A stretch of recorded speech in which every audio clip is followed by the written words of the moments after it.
Yeah. Just cough first and then start our meeting. I'd like to bring the Public Safety Subcommittee meeting to order on January 3rd at 6 p.m. We're missing Councillor Dan Carey today. And we do not have minutes from our prior meeting, so we can move on to our first agenda item, which I'm just now opening to make sure that we get it there. But actually, would you like to start with why don't we start with Mobilite since? Yeah.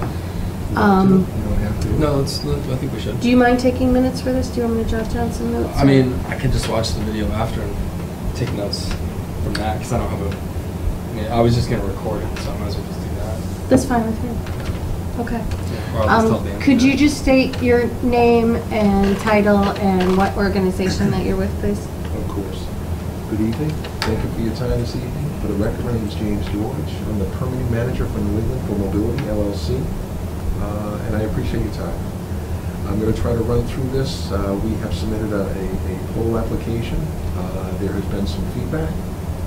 I'd like to run through some options, but I'd also like to tell you about the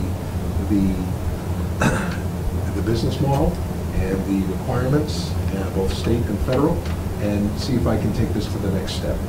Mobility is an infrastructure provider for telecommunications. We've done an awful lot of DAS, small cell networks, inside buildings and outside buildings.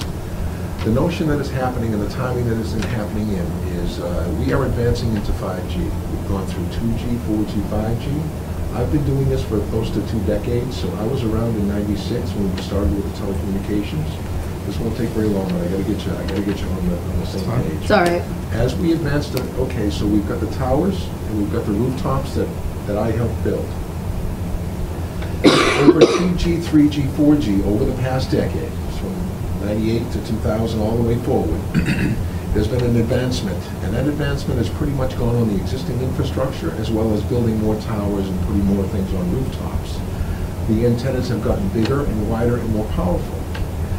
Now, as we advance into 5G, what does that mean? 5G means densification. Densification means what you think it means. We have a dense area of town, or many dense areas of town, with a high population or a high vehicle traffic, with an existing wireless infrastructure around it. 5G is all about capacity. Back in '96 to 2000, there was not a lot of, well, I say there wasn't a lot of thought put into what will the end user be able to do in 2016. There's a tremendous need for the bandwidth and the backhaul to download movies, to chase Pokemon. Your GPSs are on your phone. There is existing wireless coverage for my client Sprint as well as others in East Hampton. Some have better, some have less. What Sprint and Mobility are proposing are a small cell densification project. Now, the existing coverage comes in. Essentially what this does is we're looking to plant facilities in high dense areas. It's a holistic network. Some we want tall, some we want shorter, and there's flexibility there. Just let me say it up front.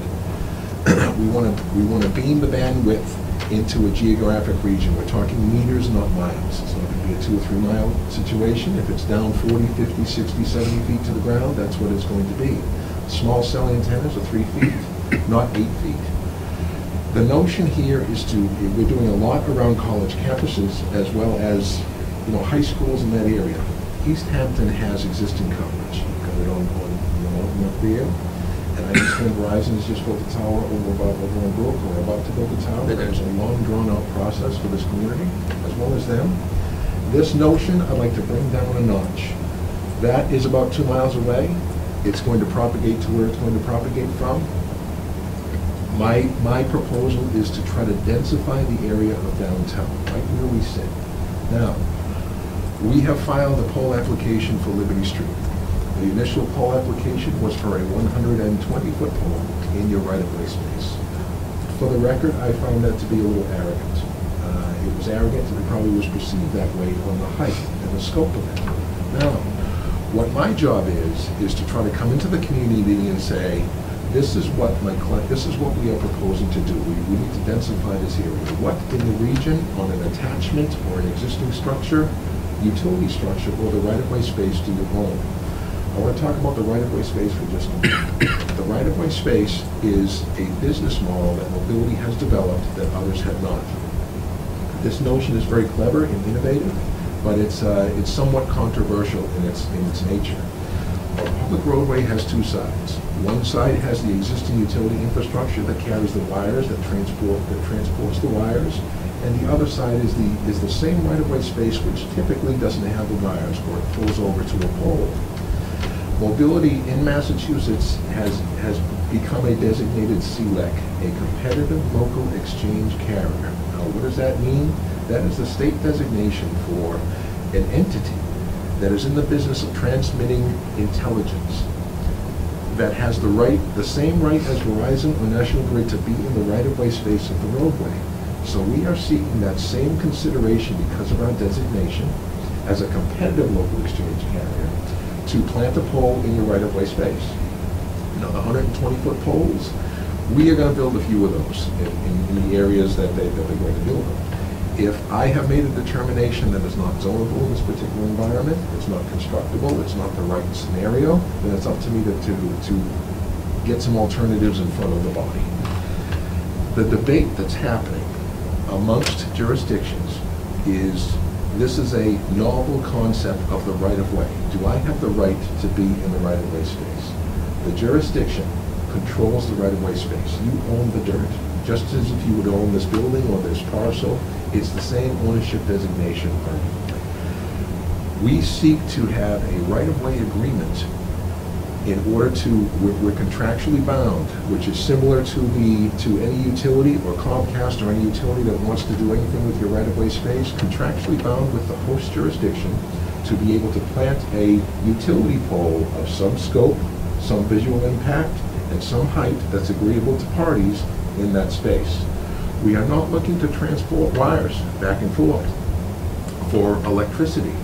We are seeking to plant the pole, wooden, lighted pole, or whatever is aesthetically unable to do, and propagate from a 340 antenna. Traditional things are happening in the marketplace today. Let's say Verizon has a huge situation where they are doing small cells, but they have chosen to go on the existing utility poles like a National Grid or Verizon and do the exact same thing I'm doing. We have the option to do that if we choose, if the given circumstance is advisable to us. However, the only difference between Verizon landline poles and National Grid poles and mobility is we want to own the pole.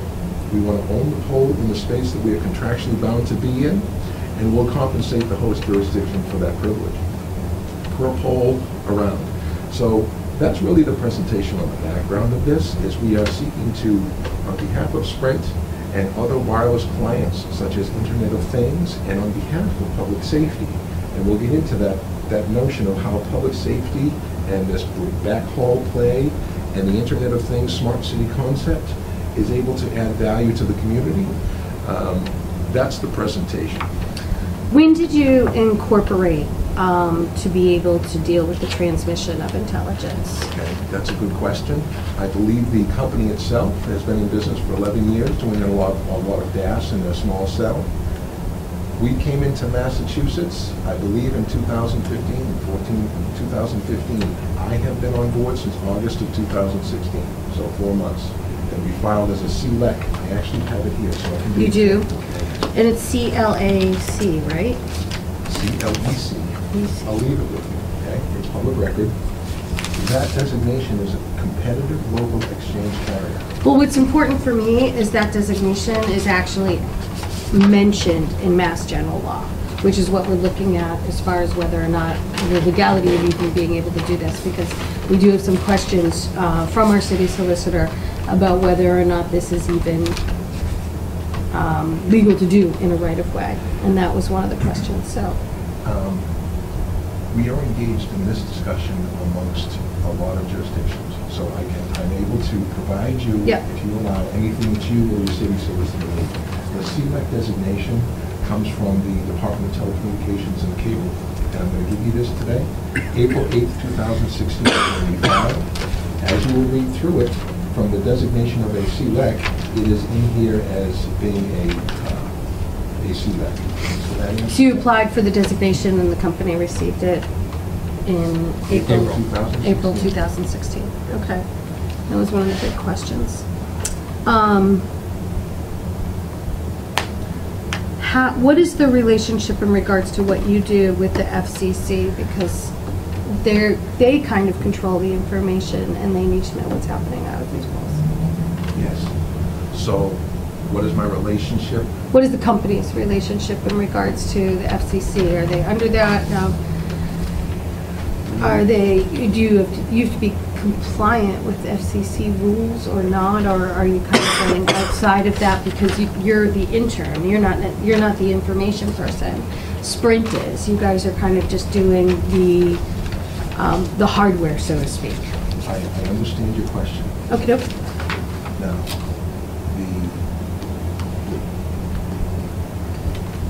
we are protected by the TCA with regard to the TCA specifically identifies utilities. So, yeah, net acronym, TCA, sorry. Telecommunications Act of 1990. Okay. The federal act that you're articulating to. Yeah. Now, that's a good question.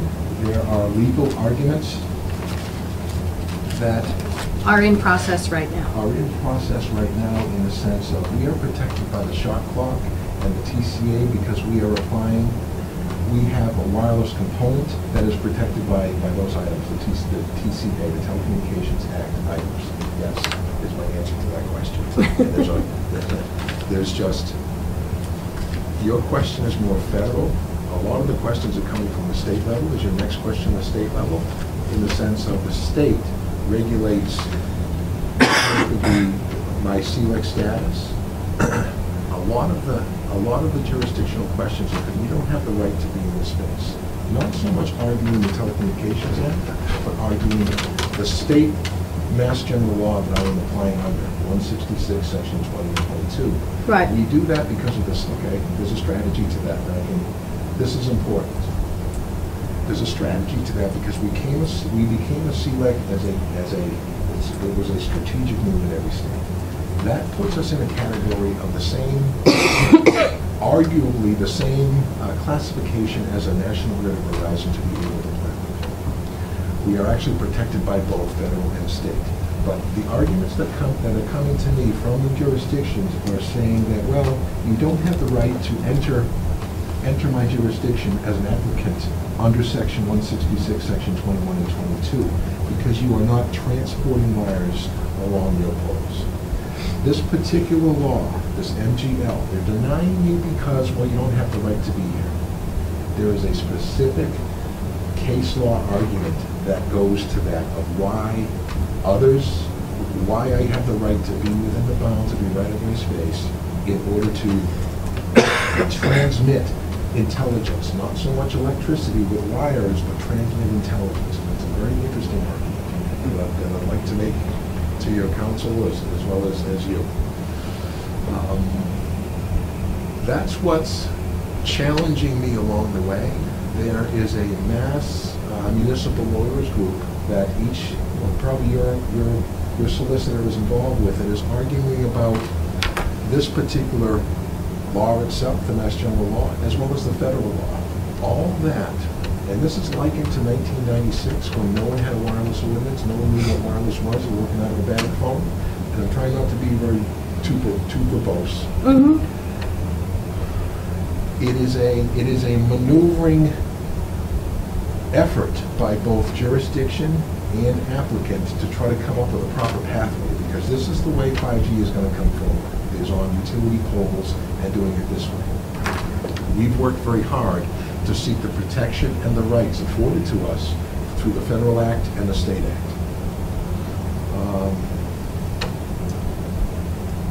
My understanding is that the FCC isn't making a determination on this until February. I'm not sure where you got that from. But a determination on what? I need to understand. Mobilite has filed a petition with the Federal Communication Commission for a declaratory ruling as to the rights of municipalities' right to regulate these types of activities. similar to the federal rulings and FCC rulings that happen with cell towers, like the one that you mentioned for Okay. Verizon. That's very interesting. Okay, so you found that. The declaratory judgment, well, I don't know about February. I don't know what that means in the sense of timing, but I know that we filed a declaratory. This particular thing, what we filed with the FCC, the declaratory ruling, if you read the 90-something pages to it, that simply seeks an acknowledgement that we fit within the FTCA rules of the prior engagement of what is existing, and this is important. It goes to fees. It's about fees and what you have the right to charge. Not so much the right to regulate. It is my intent to go through your entire process, whatever that is, by your ordinance, to seek my approvals. I'm not looking to usurp or bypass your authority or the local jurisdictional authority. Right. What we are trying to preempt here, as I understand it, is everyone's looking for a cash cow, right? In the sense of what we're trying to further define the rules of compensation. This small cell engagement is a federally regulated fee. Secondarily, it's a mass regulated fee that's done by formula. So this particular thing, as I read it, and my talking points to it, is this is more about fees than anything else, and an acknowledgement that we fit within the TCA. Well, and what the FCC has done is they put out a note that they're asking for public comment, and they'd like it all to be in by February 6th. Okay, that's And where one that of- February came from. Yeah, that's where it came from. And one of the other things that you mentioned was that us having, you complying with our ordinance. We do not have an ordinance that addresses what you're asking for. So that needs to be crafted. Similar to, the way Salem board crafted their ordinance and the way Hartford crafted their ordinance, which I've set up an alert so that all of this stuff comes to me. And it's unfortunately, you guys are a little bit like cart and horse. So we've got to get our ordinance in place regarding these kinds of situations, because I think you're right, 5G is going to become popular, people are going to do these, they're going to want to have this kind of equipment in jurisdictions. And where it's a utility pole and it's FCC and it's under clerk, we have Mass General Law, which we can kind of look to, but you guys are a little bit of a hybrid. Like you're doing the hardware and then Sprint is kind of doing the software side of things, so it's on us to come up with an ordinance, and I think we need the information from the FCC determination that's going to happen, and also the advice of our attorney to be able to put these, this ordinance in place so that you have something to actually comply with. I completely agree with that analysis, and here's what I have been going through for the past 4 months, and this is important, is no one knows what to do with me, and that's a true statement. Oh, absolutely, that's what I've Your seen all ordinance over the is place. Agreed, and your ordinance is better than most, and it is, but very rarely does anybody address what I'm doing. So here's what the trend has been. I have made an application, this summer, and I'm sitting before bodies like this, they say the exact same thing to me, that if your ordinance doesn't tell me I can't do it, then what do you want me to do? So I have patience in that way. We helped Salem. There's others out there that I can forward you. Other than Salem, there's about a half dozen that have been proactive and actually crafted an ordinance for themselves that works. Pittsburgh was one of the close ones that was working on theirs. So every time I go before a body, we go over these 2 or 3 things. I will help you craft an ordinance. I can't help you, but I can provide input on, look what Concord's doing, look what Salem's doing. Yeah. And one of the things that we're specifically interested, which Salem kind of missed in regards to it being, kind of a good, kind of template or advisory kind of document for us, is that that was kind of focused more on existing infrastructure. This is something where we're talking about actually building something. And I really am not sure about the pros and cons of owning and being responsible for the pole. Well, I am. Yeah, so I'm curious because, I'd like to hear the good news. Here's the good news. Yeah. You're sitting with the chair of the ordinance subcommittee. So I wasn't going to out you. you know, so that information that you have, you can forward to me. In which would fact, be the good. emails would be good instead of just going to Dan, to go to our entire board. Yeah, yeah. Anything That would be good. informational Yeah. would be great. You know, but I mean, it's so. Let me just see if I'm understanding the way that this is. We're both kind of hopped like- up on cold I know, I know. So the way the model is, you find a right of way similar to where a telephone pole is, and you identify that as a place where potentially 5G could service that area. So a denser downtown area where there's more people, that's going to provide them with better service for their phones. So that's the greater good is that, you know, people in our downtown are going to have better service with less interruption. Is that? Yes, but let me expand it one more step. Not just for Sprint, it's about the capability to put another technology, Internet of Things, Smart City, another piece of hardware on the same facility in order to allow smart city events to occur. That is a lot of that's the tracking, that's the smart cars, that's all kinds of stuff. So it's from a public safety standpoint and an upside for the community. It's almost about not only the Sprint on the top, but we are pulling backhaul to a pole that all anybody have to do is plug in, and it's a wireless backhaul that can see the existing propagations as well.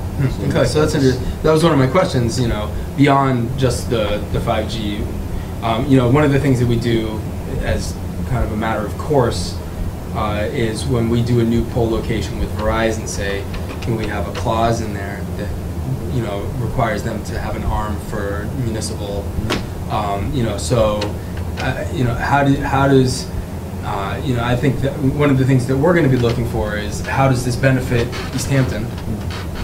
What are the, you know, for our police, our fire, or if, you know, if we're engaged in some sort of smart city initiative, you know, how is that going to benefit us? Let me answer that. Okay. It depends on where, well, you will see along the highways, say 91 coming over, 291 coming over, the right-of-way towers that are there, they're flush metal, they have cameras. Cameras are a huge deal to people. It depends on the jurisdiction. Put a camera in there, right? Plug it in, boom, you're good. This Internet of Things, it's a whip. It puffs out. If you want to track where your police cars are, where your fire trucks are, that type of technology, that can go there as well. In coastal areas, this is important. They do a lot with evacuation and you know, public safety evacuation type stuff. What I'm proposing to the Salisbury beaches and the Seabrooks and the Hulls is Katrina's. What's happening there? You've got to get an early warning system. If you let me do this on utility poles along the way, we can either do it visually, like get out, get out, get out, or give them some kind of light. That's the need of that particular community. So I think from a public safety standpoint, or an upside to the community, if we have rentable space for public, and we're doing a few of these around in a dense area where you want to provide coverage or something as well, this is the way to do it. We've got the backhaul, wireless redundancy, and electricity to a pole. Okay, so another, so in our community, since we don't have municipal light or electric, we don't own our poles. Yep. So these, you know, and I think what I hear you saying is that you guys would put up your own poles. For us, you know, one of the things, I know that I saw the plan, it was one pole, it was the 120-foot one that didn't fit the character. Agreed. And, you know, I think another issue with that particular spot was the land that it was on isn't even owned by the city. It's owned by National Grid. For the record, I agree. Okay. Give me 10 seconds here. We are doing 70 to 80,000 of these things throughout the country. In Massachusetts alone, probably several thousand. My market is driven by radio frequency engineers that oftentimes put a dog on the page. Right. I came along once they advanced it.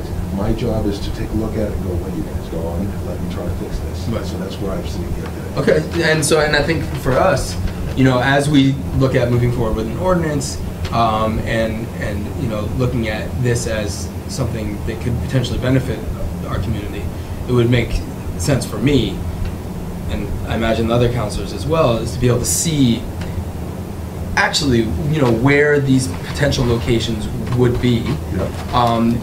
In those potential locations, are there areas where maybe a pole doesn't have to be erected? Maybe it can piggyback on some existing, infrastructure. What's the visual impact going to be? And I don't want to. I'm not running around with a tinfoil cap on my head, and I do use my cell phone pretty regularly. But it would be interesting to know if, what impact does that increased bandwidth directly pointed at potentially people's dwellings? Is there any sort of, potential harm? That's something that I would be interested in knowing. And I guess that's the radio engineer guys would have to figure that piece out. Yes. Well, here's the process by which this happens as well. And this is a conditioned requirement that I accept. Say we find agreed, I look around, I give you potential options on co-location, and we'll talk about that, but I want to own the pole. That's my first preference, if we can pull it off. But I am co-locating on existing, you own it. Call it a street light, call it a light on a football field, that type of thing, I'll look at. We can look at together. Okay. From the EME, they call it an EME study. Let's say we have this antenna and it's propagating. Okay, we are regulated federally on what we can do there to propagate, but once we get a coordinate and a height that we can arguably agree with, I get an EME report that is very detailed and say this is what is happening there. It's 5 to 7% of the requirement of 100% that the FCC lets us do because it's a small cell. Yep. If I meet the federal requirement of propagation studies to help, that takes that away from you. Okay. If I'm federally compliant. I'm glad you brought up being federally compliant again, because one of the first things that I kind of bumped into in research is your company is not a utility. As defined by the state of Massachusetts, no. It's a competitive local exchange carrier. Right. Yep. And we, as a board, kind of only have jurisdiction over utility poles.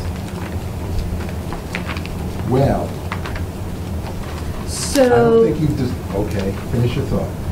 So that kind of makes this pole in a right-of-way under completely different rules than a utility pole would be for us as far as an ordinance goes. Let's speak in terms of federal guidance on that question. Okay. I'm going to read this with you because this question has come up a lot. Yeah. I will not call myself a utility because that's not how I'm designated. Right. All right. The federal guideline says that if you are a CLEC competitive local exchange carrier, you are defined federally as a utility. Mm-hmm. That's what I saw in Mass General Law. Okay, that's a federal law? Yeah. This here, just kind of read to yourself, that's what it says, and that's always got me through that particular question. And this is FCC? That is federal law, it's not FCC. This is the federal law, okay. It's not telecommunications, Right. but now we're in that other arena of utility and CLEC. Right. So if So you're this asking- definition is different than what Massachusetts does. Massachusetts wants CLEC, which you've got in April Read the 2016. highlighted paragraph. Yep, the term utility. It's, I but read it. it lumps in a local exchange carrier as being defined as such Mm-hmm. under federal guidelines. Right. So you're compliant as a utility with the federal guidelines. You're maybe not compliant as a utility with Massachusetts guidelines. Okay? Your argument as it relates to Massachusetts, I am being confronted with in every place. Right. Now, my argument is laid out pretty well for that because this is unique. This is a new circumstance. Absolutely. Okay, and I will acknowledge that both sides of that, if I'm on this side and your solicitor's on that side, we have this debate about what that all means. Mm-hmm. There is standing, this is my position on that, the state designation. Right. This applicant feels comfortable that we comply with the Mass General Law 166, 121-22. And there is existing statutory circuit court case law that I argue with. And if that side of the table has an argument about why you think I'm not, then that's the delta that we're having right now. So when you have put standalone, are they calling them monopoles? I've seen that used a couple of I times. understand. And I don't call them a monopole, I'm still with the utility. That 120 footer arguably is a monopole. What this is, that's arguably a light pole, right? Mhm. Now, monopole is a term that is in most ordinances. So I A, would- fun to say. B, it's not got wires attached to it at all. So I kind of like that it says, it's one pole, it's just one thing. There are going to be some of those, quote, monopoles around. When I say holistic, it means it's about transporting, and they need the tall ones to transport into Right. the smaller ones. It's kind of like that, all right? But in East Hampton, I'm more, this is a negotiable item in the sense of height and aesthetics and location. We're basically talking about downtown. You have an existing tower at the police station. Yeah, it's a big one. It is a big one, but it's pretty loaded. When I start talking about where I want to go, I want to cover this area. We talk about, well, I don't see myself co-locating on that because it's very busy and it's a lattice and it's probably just designed for that. I would see myself maybe building a wood pole behind it on the same right-of-way or something to allow me to have my equipment and, Internet of Things types of things. Where I have co-located in the past is on the tall football field lights. Those are tall poles. That'll get you to 75, 80 foot, not bothering anybody. We don't require ground space, which is another big thing of this. We don't require the ground space. How do you juice these? Pull the power, either underground, and there are some that go overground if it's agreeable to everybody else. You just pull it over like a regular pole, boom, plug it in.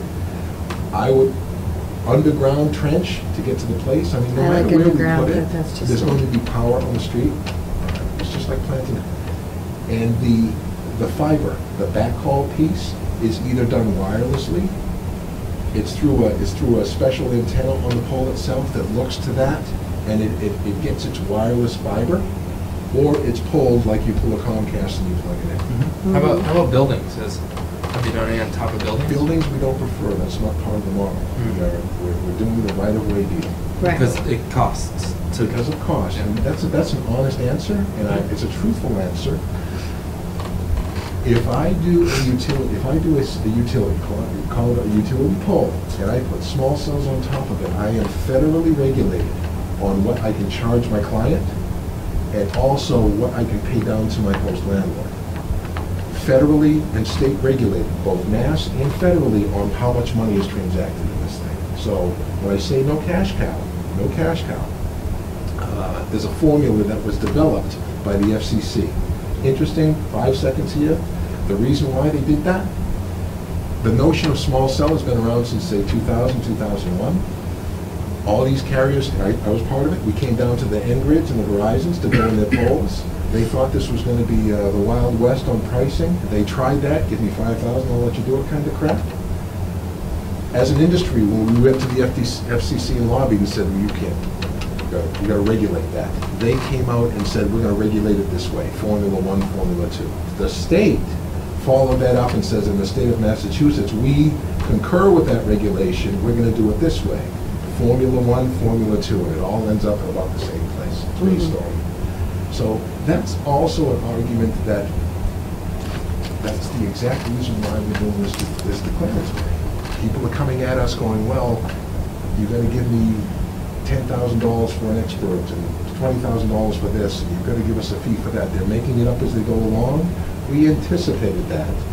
This instrument is trying to regulate that, to fit within the boundaries of the FCC and the state rules, and not to make it a Wild West financial situation out here, because I've got a bunch of these. So I think we've had a broad discussion. What I don't want to happen tonight is a denial. What I like to see in jurisdictions is, if this was an introduction, and I'm going to change this location and application. So once we come to a place where we find a place that is more agreeable, at a height that's more agreeable, I will re-engineer it. And from the ordinance piece, if you want to, one could argue, I don't want to wait for that, but I could. if you want to create an ordinance that gives me a pathway through the selectmen and then through the planning board, that's agreeable to me as well. I just don't want to do that.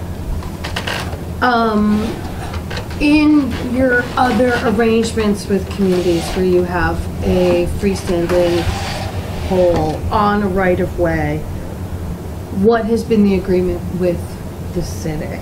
Are you leasing that property? Are you renting that property? Are you? It is a master license agreement. We are seeking access to the right-of-way space, so it's a right-of-way access agreement.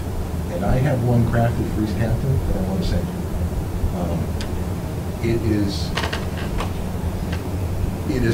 So what we seek is your right-of-way space. We want access, 24/7 access to get to our place. We're paying you down for the privilege of letting us plant our pole there on an annual basis per pole. And in exchange for you allowing us access to that right-of-way space, we'll pay you. It is essentially a When ground you lease. say pay per pole, so you're talking a one-time fee? No, Okay. annual recurring fee. Annual. 20, 30 years Mhm. per pole. Short money. Yeah. Yep. So one could argue that's a ground lease, but it really isn't, sort of. We are paying you for the right to be in your ground, but the agreement itself, as it's crafted, as you will read, is the right to access your right-of-way and a long-term recurring annual fee for that right. Similar to what, I don't know what you got with Verizon or N-Star or N-Grid, but you have some century-old agreement with them for the same types of things. Mm-hmm. It And strikes me as a little odd. this is so is this something that is a potential, like not just a straight wooden pole, but it could be, look more like a lamppost? Yes, let's go over it. Again, we're gonna have to have the negotiation delta about height. I mean, I guess I started pretty arrogant with about 20. The height's gonna come down. Well, we Location's started gonna- off, before we even started this meeting, just talking about Mount Tom and that road. So you've got to consider Mount Tom if you're talking about information moving through. And the place that you picked is in a little bit of a dingle. It just looked awkward to me. It did look awkward. I agree. I was like- That's kind of a- I'm on the record agreeing with your position Yeah. on that. However, the general area is gonna stay the same. Well, you're I'm gonna targeting need to be- downtown. I'm gonna need to be downtown, not Montauk. Right. No, I understand that. Well, and Just another like thing to you picked the consider- lowest point in downtown. Yeah, that's one of the lowest. You put it in a hole. Yeah. There are, East You Hampton's, did. East Hampton's a little unique in the fact that we don't just have this one little strip of downtown. Uh-huh. We actually have three. So we have this strip, we have Union Street, and then we have Main Street. So we have Cottage, Union, Main. So it's like this weird horseshoe. And I would say as far as high density in town, New City and over by the mills is gonna Yeah, be the and the most mills densely are starting populated. to, go Yeah, off. here's the thing. If I come down, that adds the number of poles. If this propagates does what it does from 120 and I come down to 50, I'm gonna need a couple more poles. So call this a redo from a radio frequency engineering side. Once we come up with a location that works and we can come to a height, we built a lot of these. This is a street light pole. It provides light, which is an upside depending on the dark corner that you're at. Different designs such as the arm design. This is a decorative pole. We're doing this in Boston with several hundred sites. Historic regions, you paint it black, you do the little lights. It's low, but it's getting done. So these types of things is the aesthetics that we can work with. Yeah. Mhm. Okay.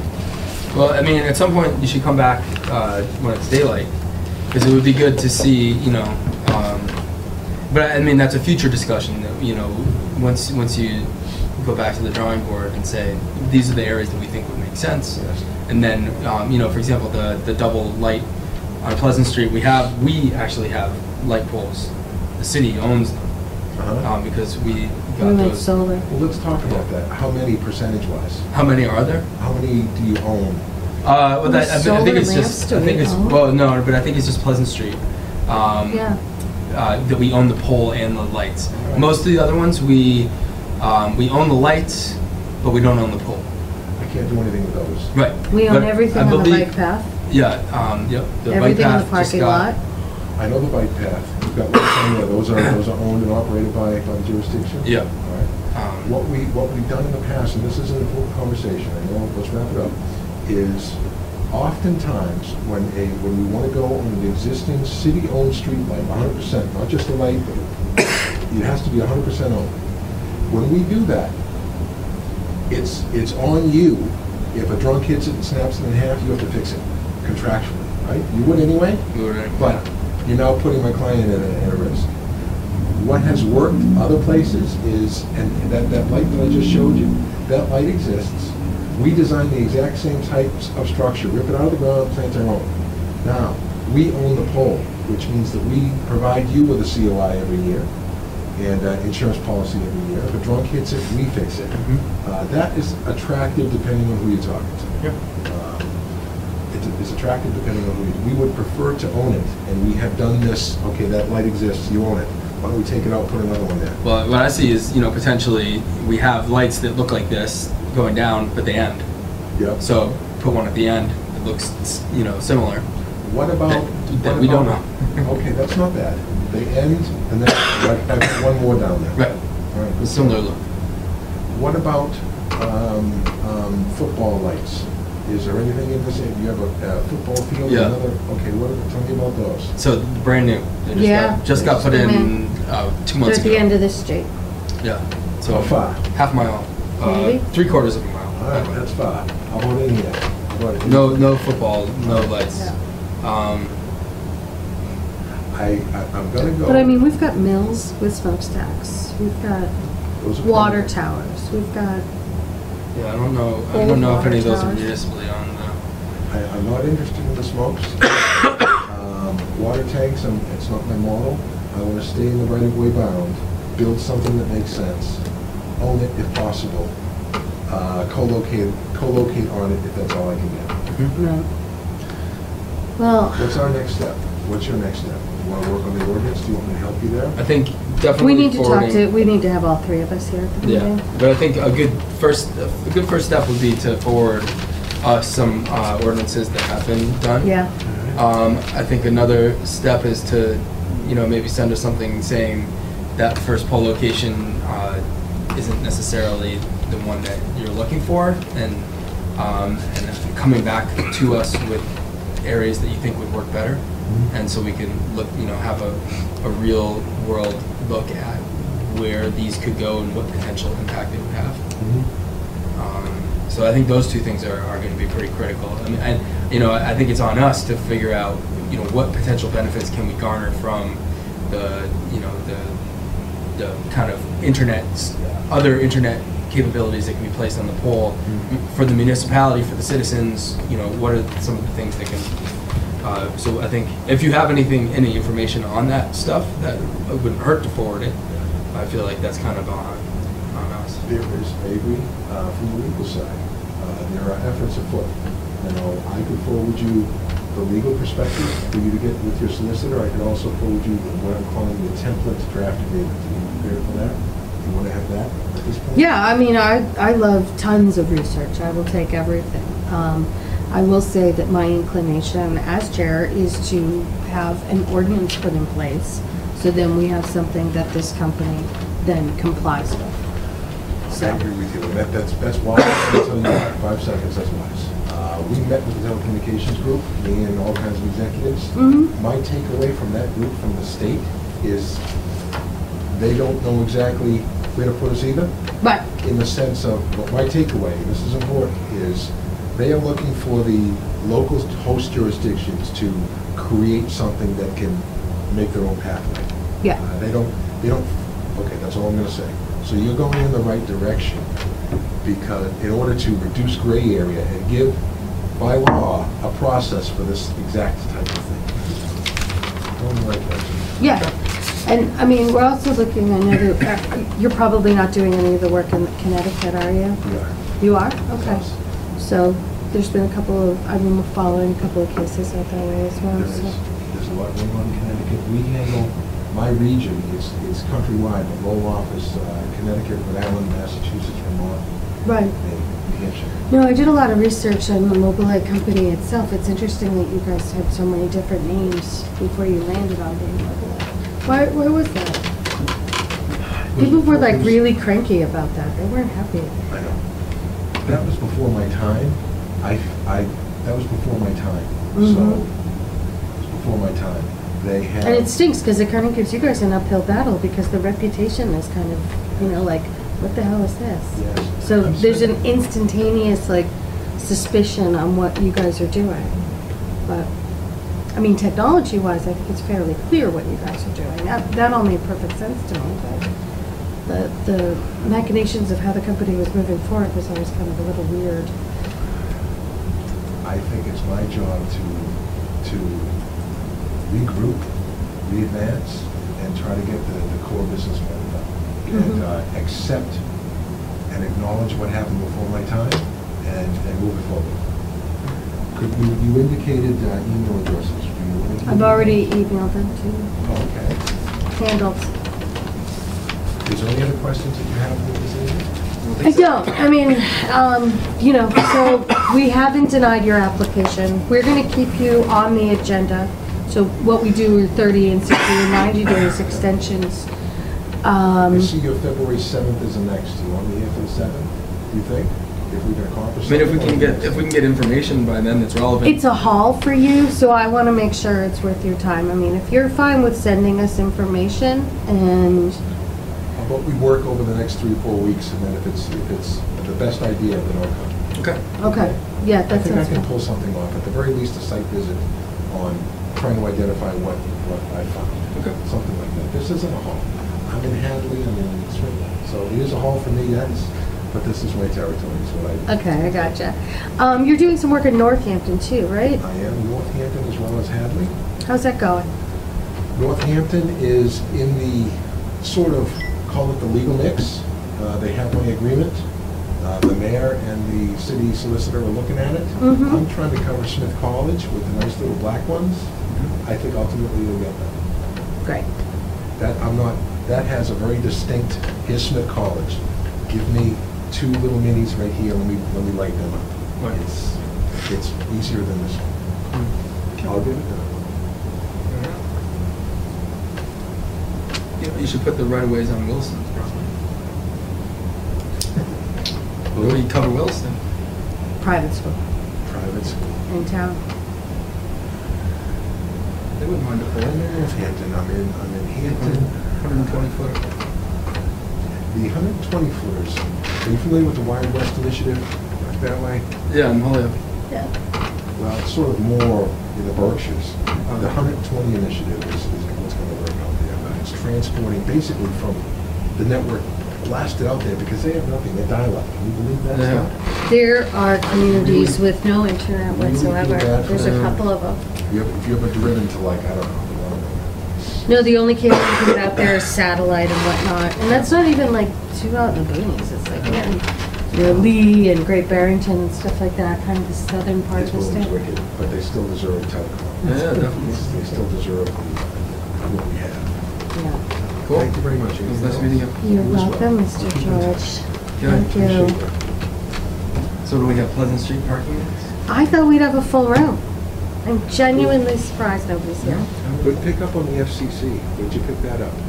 Is it, I know. it's- I'm a research I know it's public junkie. record, I though. start at the top and then I narrow it Very down. good. I am a terrible, I drive people crazy. It's okay, but it's public record. I send you I know guys that. documents that are 47 pages long. I go, did you read this? And I'm like, yeah. definitely. Thank you very much for your time. Thanks. All right, take care. Is that whose jacket? That's your jacket? That's me. Okay. Alright. Yeah, I walked in and just moved in. and stuff. So nobody's here for Pleasant Street. That is super weird. I mean, yeah. You looked at what I sent everybody, right? Mm-hmm. I mean, I figured that was part of my sending it, is I was like, this is what we're going to talk about. So maybe is it because of the holiday, or did we just do a great job and nobody had a problem? I don't know. I mean, I want to move it forward, but I'm uncomfortable moving forward with like 0 public feedback. Well, I mean, there is a public hearing at the, That's true. so, Let's just take a look at the document here.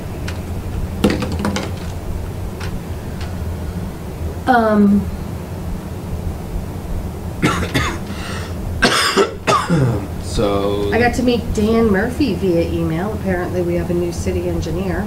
Oh, okay. Nobody told us. So he sent me an email. This was his question about it, about the handicap spacing, and he was supposed to be at the meeting. So these are all pictures that were supposed to show up. Right. So there's 4 in our current document. There's 4 handicap spots available in front of the American Legion. Yeah. And he's like, are these the 4 spots? And I'm like, dude, we're pretty sure people just painted new spots on there. Yeah. So, like, I count 6. Yeah, there's definitely 6. Well, but remember, Joe was saying that those were too small? Yeah. Yeah. So I wrote, I'm like, you know what, it's thought that someone other than the city may have shown some initiative in repainting. Yeah. And he said, thank you, I'm all set. I originally thought the location for the Legion was part of changes to the ordinance, but realized that it isn't. I said, Joe, descriptions proposed to be removed. But he said... You know what this needs, really? This needs a map. Well... For people to understand. This is why we didn't get anybody. Well, and that's what was supposed to be put forward. You know what I mean? Like, something like that that outlines at each section. Doesn't this look like DPW and the city engineer were putting it together? Yeah.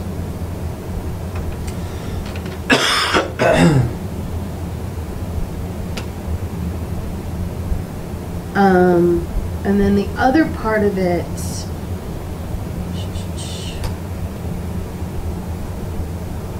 because, you know, and I think I was thinking this when I read this, was, you know, I'm not sure if what I'm reading is reflecting what we actually talked about. You know, it's kind of hard to visualize. Pleasant Street, northerly side from intersection of Pleasant Street, and Northampton Street, the intersection of Pleasant Street and Green Street Way, except as otherwise allowed under section 126 well, of the what we did is you and I, we went over the minutes of everything that we talked Right. about when we did the site visit, and we approved those minutes, and Dan created this document Right. from what we did approve. Right. 480 feet from easterly side of Putnam Court, the distance 100 feet in the northeastern direction. Okay. 4 parking spaces in front of the Legion. Oh wait, she uses a different address. Agenda is what she did it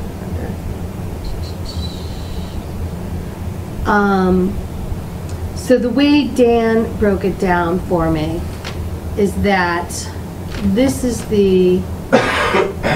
this was the original document. Yeah. This is how our traffic rules for Pleasant Street stand now. Yeah.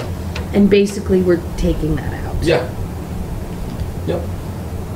We're getting rid of all the 15-minute parking. Yep. We're getting rid of the 1-hour parking. Did we ever talk to the shop owner? I tried, man. I walked in a couple of times. I talked to an employee there. I was like, this is happening. But you know what? I mean, we're putting the places where it's 15-minute parking on the other side of the street. We're just taking out the signs. There's still going to be parking there. It's just not 15-minute parking. But there's not going to be those parking spaces. There's the 2 parking spaces that are kind of on the sidewalk. Right. But the other one that says 15-minute parking, that's going to be no parking. That's. But my every time I go understanding. by there, there's nobody parked there. There's nobody parking. Because it's not a parking space. It was just like a random sign that was put. No. You know, like the place. So that, here's the thing. So then we said 4 parking spaces in front of the Legion for the handicap parking. All right. So the place that was kind of difficult was in front of Mill 180, because the way it is now is just like people are parking to the curb cut, and Right. it's impossible. It's like dangerous. So that's why we need to get it painted, because Right. when they paint them, they will paint them in regards to what the size of a parking spot needs to be and how far from a curb cut it needs to be, Right. and it will give some structure to the Right, now, kind of chaos thing that's happening right now. Does it? Is that outlined? So basically, it's not outlined here because that whole side is parking. It's just a matter of the way that the DPW is going to paint it, because the curb cuts require 20 feet. Exactly. But we decided that because that was an in and out, that first curb cut people could park at closer. Remember that? Mm-hmm. But we didn't write that down, so we're gonna have to communicate. That's gonna have to be in like a statement. Yeah, We're gonna have that's to- not part of our traffic rules. That's just something we have to remind the DPW when they do Because it's in the and out. painting. Yeah. And they're actually, I think it was Joe Pip who actually pointed that out to us, Right. that because this is an in and out, you can come this You much can come closer. It's just that, like, when people are parking on both sides of that. Right, and the other statement is I want to make sure that the existing crosswalks are painted at the same time that we paint these lines on there. Yeah. Because I know it's getting just wackadoodle down there. Right. And people are complaining legitimately. I'm fine to I'm bring fine this with forward. moving it forward as well. And then we just have a public hearing, and, you know, if we need to table it because of, you know, outrage, we do that. You know, I don't necessarily. Tabled on account of outrage. I don't necessarily think that's No. gonna happen, but. No, I don't think it's going to happen either. So, do you want to make a motion to move this Yeah, forward? I'll make a motion. I'll to move it second. to the full All those in council. favor? Aye. Okay, All right. so I agree. Good. And I want to applaud Dan for doing the work because this kind of language is just not Yeah, it sucks. fun. I've done it before, it's not fun. No, it's not fun. Which, you know, I think maybe we can ask the DPW to see if they can render a map of what the parking is gonna look like with these rules for the full vote. Yeah, we have a city engineer now. I We can do. email him. That's I don't good. know what he looks like, but he It's apparently okay. exists As on long the as he can internet. make a map for us, we're good. Yeah, So, I'll okay. ask him to do that. We don't have anything else, do we? We do not have. Motion to adjourn. Second. Okay. Aye.